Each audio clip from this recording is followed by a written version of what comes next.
Good morning बच्चों। आज अपन lesson number 2 से नेक्स्ट टॉपिक लेंगे।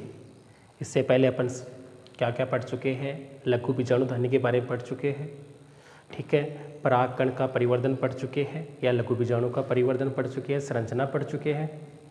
उसके बाद में बड़ा क्वेश्चन पढ़ चुके हैं अपन गुरु बीजाणु ध्वनि का, ठीक है। अब आज अपन पढ़ेंगे गुरु बीजाणु जनन, जिससे हमने लघु बीजाणु जनन पढ़ा था। क्या होता है लघु बीजाणु जनन? कि लघु बीजाणु मात्र कोशिका से, आपको मैंने बताई थी लघु बीजाणु ध्वनि की संरचना बताई थी, उसमें 2 भाग बताए थे, परागधानी भित्ति और दूसरा बीजाणुजन उत्तक। बीजाणुजन उत्तक किसका निर्माण करता है? बीजाणुजन उत्तक है वो क्या करता है? लघु बीजाणु मात्र कोशिका का निर्माण करता है जो 2n होती है और उसमें अर्धसूत्री विभाजन होता है, जिसके फलस्वरूप क्या बनते हैं? 4 लघु बीजाणु बनते हैं। और मैंने आपको ये भी बताया था ये केलोज परत के द्वारा जुड़े रहते हैं और टेपिटम के द्वारा स्रावित होती है केलेज एंजाइम, उसके द्वारा ये क्या होते हैं? अलग अलग। और जिनमें नहीं होते हैं अलग उनको अपन क्या कहते हैं? संयुक्त परागकण कहते हैं। अब आज उसी तरह बात करेंगे गुरु बीजाणु जनन। गुरु बीजाणु ध्वनि की संरचना हमने पढ़ ली थी, ठीक है, या बीजांड की संरचना पढ़ ली थी। अब गुरु बीजाणु जनन क्या होता है? तो गुरु बीजाणु जनन, जो गुरु बीजाणु मात्र कोशिका है, गुरु बीजाणु मात्र कोशिका, ये गुरु बीजाणु मात्र कोशिका कौन सी होती है? 2n यानी द्विगुणित होती है। कौन सी होती है? द्विगुणित। अब इसमें कौन सा विभाजन होगा? अर्धसूत्री विभाजन होगा। कौन सा विभाजन होगा? अर्धसूत्री। और क्या बनता है? गुरु बीजाणु बनता है। वहां आपने देखा था लघु बीजाणु मात्र कोशिका और उससे क्या बने थे? लघु बीजाणु। इसी प्रकार गुरु बीजाणु जनन क्या होता है? गुरु बीजाणु मात्र कोशिका में अर्धसूत्री विभाजन के द्वारा गुरु बीजाणु बनने की क्रिया क्या कहलाती है? गुरु बीजाणु जनन कहलाती है। ये हो गई इसकी डेफिनेशन, याद रह जाएगी शायद सबको कि गुरु बीजाणु मात्र कोशिका है, उसमें अर्धसूत्री विभाजन के द्वारा किसका निर्माण होता है? गुरु बीजाणु का निर्माण होता है। इसे क्या कहा जाता है? गुरु बीजाणु जनन कहा जाता है। अब ये होता किस प्रकार है वो देखिए।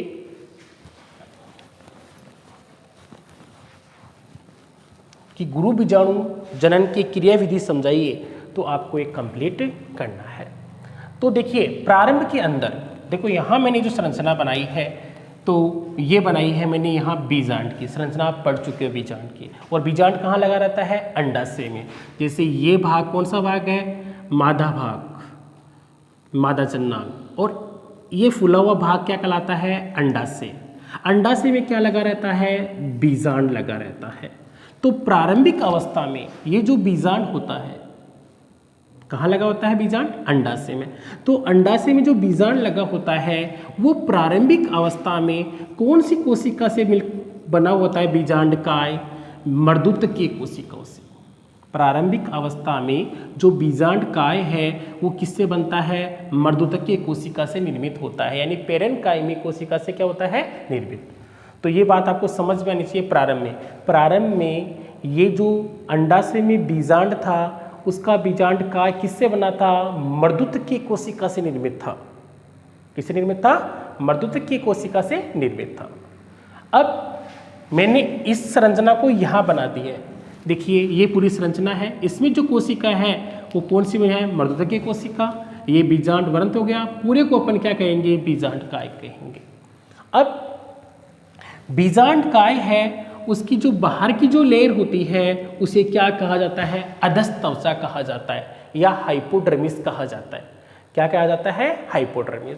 तो हाइपोडर्मिस है, उसकी जो कोशिका है, हाइपोडर्मिस के नीचे जो कोशिका है वो आकार में बड़ी हो जाती है, यानी इसके अंदर बीजांड काय के अंदर एक कोशिका पोषण प्रदान कर आकार में क्या हो जाती है? बड़ी हो जाती है, यानी पोषण प्राप्त करेगी और आकार में बड़ी हो जाती है, यानी अन्य कोशिकाओं की तुलना में आकार में क्या हो जाती है? बड़ी हो जाती है। इसे क्या कहा जाता है? अब प्राथमिक प्रसूत कोशिका या क्या कहा जाता है? प्रसूतक कोशिका कहते हैं, ठीक है। यानी हाइपोडर्मिस है वहाँ पर एक कोशिका अपने आकार में वृद्धि कर लेती है, उसे क्या कहा जाता है? प्राथमिक प्रप्रसु कोशिका, या क्या कहते हैं? प्रसूतक कोशिका। अब जो प्रसूतक कोशिका है या प्राथमिक प्रप्रसु कोशिका है, उसमें परिणत विभाजन होगा। कौन सा विभाजन होगा? परिणत। परिणत का मतलब होता है कि कोशिकाएं हैं वो समांतर वृद्धि करती है, यानी यहाँ है तो एक बाहर की तरफ, जैसे मान लीजिए यहाँ एक परत है ये, या ये प्रप्रसु कोशिका है, उसके ऊपर डिवाइड में दूसरी बराबर में समांतर एक कोशिका और बन जाएगी, उसे अपन क्या कहते हैं? परिणत विभाजन कहते हैं। तो प्राथमिक प्रप्रसु कोशिका है, उसमें कौन सा विभाजन होता है? परिणत विभाजन। और इससे कितनी कोशिका बन जाएगी? 2 कोशिका बन जाएगी। तो इसका डायग्राम हम यहाँ बनाते हैं। तो देखिए, ये तो हो गया बीजांडकाय। अब बीजांडकाय में ये बाहर की तरफ हाइपोडर्मिस, और यहाँ जो पहली कोशिका बनी थी वो कौन सी थी? प्राथमिक प्रप्रसु कोशिका। अब इसमें विभाजन होगा समांतर, तो कितनी कोशिका बन जाती है? 2 कोशिका बन जाती है।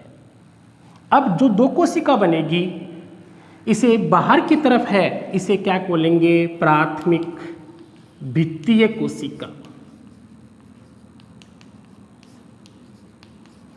क्या कहते हैं? प्राथमिक भित्तीय कोशिका।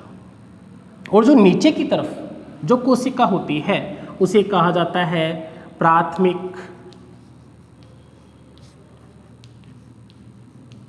बीजाणुजन कोशिका। 2 कोशिका बन गई, प्राथमिक भित्तीय कोशिका, दूसरी है बीजाणुजन्य कोशिका। अब ये 2 कोशिका बन जाती है, तो जो बाहर की कोशिका है, प्राथमिक भित्तीय कोशिका है, वो तो अन्य जो परत है उनका निर्माण करती है। अब बात करेंगे इसकी, ये जो अंदर की तरफ है उसे क्या कहा गया है? प्राथमिक बीजाणुजन्य कोशिका। प्राथमिक बीजाणुजन्य कोशिका।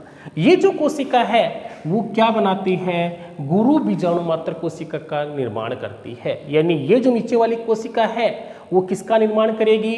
गुरु बीजाणु मात्र कोशिका का निर्माण करती है।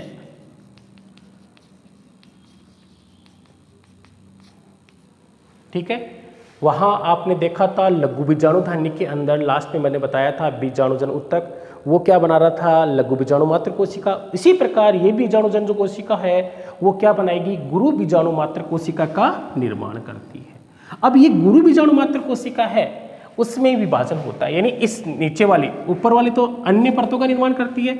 ये कोशिका है, इसे क्या नाम दिया है मैंने? प्राथमिक बीजाणुजन कोशिका। ये क्या बनाती है? आगे चलकर गुरु बीजाणु मात्र कोशिका का निर्माण करती है। अब गुरु बीजाणु कोशिका है, उसमें क्या होता है? विभाजन होता है। और कौन सा विभाजन होता है? यहाँ पर अर्धसूत्री विभाजन होता है। ये ध्यान रखना, कौन सा विभाजन होता है? अर्धसूत्री, क्योंकि ये कौन सी है? 2n। अब इसके विभाजन से इसी कोशिका के अंदर कितनी कोशिका बन जाती है? 4 गुरु बीजाणु बन जाते हैं। ये बाहर की मान लीजिए हाइपोडर्मिस है, ये लो, इस प्रकार से मैंने बना दिया इसको। तो अंदर की तरफ क्या बन जाते हैं? 4 गुरु बीजाणु बन जाते हैं। 4 गुरु बीजाणु बन जाते हैं। और ये 4 गुरु बीजाणु हैं जो किस आकार में हो सकते हैं? रेखीय भी हो सकते हैं, टी आकार में हो सकते हैं। तो ये मैंने एक रेखा में बना दिए हैं। इस प्रकार से चारों गुरु बीजाणु एक रेखा में व्यवस्थित हो जाते हैं। ये सभी क्या कहलाते हैं? गुरु बीजाणु। अब क्या होता है कि जो बीजांड द्वार होता है, बीजांड द्वार आपको बताया हुआ है, जैसे मैं यहाँ दोबारा बना रहा हूँ समझने के लिए पूरा ये डायग्राम, ये लो। अब यहाँ पर जो बीजांड द्वार, ये भाग कौन सा कहलाता है? बीजांड द्वार। बीजांड द्वार की तरफ जो 3 गुरु बीजाणु है वो क्या हो जाते हैं? नष्ट हो जाते हैं। 1 2 3, ये तीनों क्या हो जाते हैं? नष्ट या अल्प विकसित होते हैं। या तो अल्प विकसित होंगे या क्या हो जाते हैं? ये नष्ट। किधर की तरफ वाले? बीजांड द्वार की तरफ। अब जो निभाग की तरफ जो गुरु बीजाणु है वो एक क्रियाशील रहता है। एक गुरु बीजाणु क्या रहता है, क्रियाशील। तो यहाँ लिख देता हूँ मैं 3 तो क्या होते हैं, अल्प विकसित या निष्क्रिय, और एक क्या होता है जो निभाग की तरफ होता है या चलेजा की तरफ होता है, वो क्या होता है, सक्रिय होता है। तो 3 क्या हो गए हैं यहाँ पर, नष्ट हो गए हैं, एक सक्रिय रहता है। अब जो एक सक्रिय होता है, मैंने इसकी ये यहाँ बनाया है, ये एक गुरु बीजाणु, ये एक गुरु बीजाणु है, वो आगे किसका निर्माण करता है, भ्रूणकोश का निर्माण करता है। भ्रूणकोश बताया भी था मैंने आपको, 7 कोशिकीय और 8 केंद्रकीय संरचना, 7 कोशिकीय और 8 केंद्रकीय संरचना है, वो क्या कहलाती है, भ्रूणकोश। तो यहां से देखना आप, ये है गुरु बीजाणु, सॉरी यहाँ लिखेंगे अपन बीजांड, सॉरी बीजांड है, वो कहाँ लगा हुआ है, अंडाशय में। तो गुरु बीजाणु जनन किसे कहा गया, इस डायग्राम को पूरा अच्छी तरह देख लेना, दोबारा रिपीट कर रहा हूँ, ध्यान देना। गुरु बीजाणु जनन, गुरु बीजाणु मात्र कोशिका। अब गुरु बीजाणु मात्र कोशिका कौन सी हो गई, ये देखो, ये गुरु बीजाणु मात्र कोशिका है, उसमें कौन सा विभाजन होता है, अर्धसूत्री विभाजन होता है, और उससे क्या बनता है, गुरु बीजाणु बनता है। इस क्रिया को क्या कहते हैं, गुरु बीजाणु जनन। अब होता किस प्रकार से है, प्रारंभ में बीजांड है वो किससे बना होता है, मर्दोतकीय कोशिका से बना होता है, उसमें हाइपोडर्मिस है, उसके कोशिका आकार में क्या हो जाती है, बड़ी हो जाती है, जिसे क्या कहते हैं, प्रसूतक कोशिका या प्राथमिक प्रसूत कोशिका कहते हैं। अब इसमें कौन सा विभाजन होता है, समांतर, जिसको परिणत विभाजन बोलते हैं, जिसके कारण 2 कोशिका बन जाएगी, एक से कितनी बन जाएगी, 2। एक कोशिका बाहर की तरफ, एक होती है अंदर की तरफ। बाहर की तरफ भित्तीय कोशिका कहलाती है, अंदर वाली कोशिका कहलाती है बीजाणुजन कोशिका कहलाती है। अब बीजाणुजन कोशिका है वो क्या बनाती है, गुरु बीजाणु मात्र कोशिका बनाती है, जो क्या होती है, द्विगुणित या 2n होती है। अब ये जो कोशिका होगी उसमें कौन सा विभाजन होगा, अर्धसूत्री विभाजन होगा, और कितने गुरु बीजाणु बनेंगे, 4। कितने बनेंगे, 4 गुरु बीजाणु बनेंगे, जो रेखीय टी आकार में व्यवस्थित हो सकते हैं। तो मैंने एक रेखा में व्यवस्थित कर दिया इनको। अब 4 गुरु बीजाणु बनेंगे, उनमें 3 तो क्या हो जाते हैं, अल्प विकसित होते हैं, या क्या हो जाते हैं, निष्क्रिय, किधर की तरफ के, बीजांड द्वार की तरफ वाले, और एक क्या रहता है, सक्रिय, किधर की तरफ का, निभाग की ओर का, जिसके कारण जो ऊपर सक्रिय होता है वो गुरु बीजाणु, भाई गुरु बीजाणु कहलाएगा। 4 गुरु बीजाणु बने थे, 3 नष्ट, 1 सक्रिय, या क्रियाशील गुरु बीजाणु लिख देता हूँ यहाँ पर, क्रियाशील गुरु बीजाणु। अब ये यहाँ गुरु बीजाणु मात्र कोशिका में अर्धसूत्री विभाजन हुआ, और ये गुरु बीजाणु बना, वो कौन सा बना बताओ, n। गुरु बीजाणु मात्र कोशिका 2n है, और जो गुरु बीजाणु बनता है वो कौन सा हो गया है, n। गुरु बीजाणु क्रियाशील n। अब ये आगे विभाजन करके किसका निर्माण करेगा, भ्रूणकोश का। किसका निर्माण करेगा, भ्रूणकोश। और भ्रूणकोश होता है, उसे क्या कहा जाता है, मादा युग्मकोद्भिद। ध्यान रखना, ये भ्रूणकोश क्या कहलाता है, मादा युग्मकोद्भिद। देखिए गुरु बीजाणु से क्या बनता है, भ्रूणकोश बनता है, जिसे क्या कहा जाता है, मादा युग्मकोद्भिद भी कहा जाता है। तो ये आज का टॉपिक कंप्लीट हो गया, गुरु बीजाणु जनन। कल टॉपिक में अपन पढ़ेंगे गुरु बीजाणु से भ्रूणकोश कैसे बनता है उसके बारे में। और आज के टॉपिक से अपना क्वेश्चन है कि गुरु बीजाणु, जो 4 गुरु बीजाणु बनते हैं, उनमें एक गुरु बीजाणु क्या होगा, सक्रिय होगा, 3 क्या हो जाते हैं, नष्ट। तो जो सक्रिय गुरु बीजाणु है उसकी सूत्र गुणिता कितनी होती है, n होगी या 2n होगी, आप सभी को कमेंट करना है, और जो नंबर आपके टेस्ट में जोड़ेंगे। और इस टॉपिक में किसी कोई प्रॉब्लम है तो आप पूछ सकते हो। Thank you.